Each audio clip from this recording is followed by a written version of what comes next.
Сайн байцгаана уу? Та бүхэнд энэ өдрийн мэндийг хүргье. Өнөөдөр би та бүхэнд эерэг үг, эерэг бодол хүнд хэрхэн нөлөөлдөг талаар танилцуулах болно. Бидний тарих ингэж ажилдаг.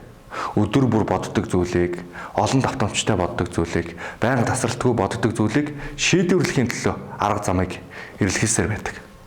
Маш сайхан бодол боддог хүний амнаас дандаа сайхан эерэг үг гардаг. Харин дандаа сөрөг юм боддог хүний амнаас муу үг гардаг бахнэ. За нэгэн жишээ ярил л да. Айлын хоёр хүүхэд байлаа. Нэг хүүхдийн манай энэ бол үнэхээр ухаантай, манай энэ үнэхээр сайн явна. Энэ хичээлдээ сайн, бид нарыг авч явах хүүхэдтэй гэж өдөр бүр нэг хүүхэдтэй хэлдэг. Харин нөгөө хүүхэдтэй манай энэ хүүхэд хэцүү шүү. Манай энэ хүүхэд их хөдөлгөөнтэй, жих халууцуулна, чихнээ соох уу энэ гэд өдөр бүр хэлдэм байна. Тэгээ энэ нь 1 жил, 5 жил, 10 жилийн хугацаанд үр дагавар нь гарсан.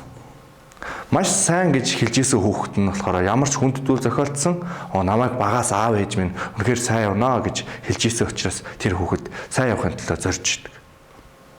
Харин нөгөө жих халууцуулнаа энэ л хэцүүдээ гэж хэлсэн хүүхэд маань болохоор багаас ээж аав маань намайг ер нь хэцүү байхандаа жих халууцуулах нь хөдөлгөөнтэй энэ төр гэд хэлдэг байсан.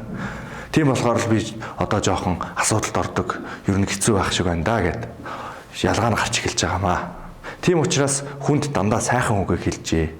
Дандаа сайн зүйлд уриалжээ. Яг зөв зүйл дээр нь магтаалын үгийг харамгүй хэлж байгаарай. Танд амжилт хүсье.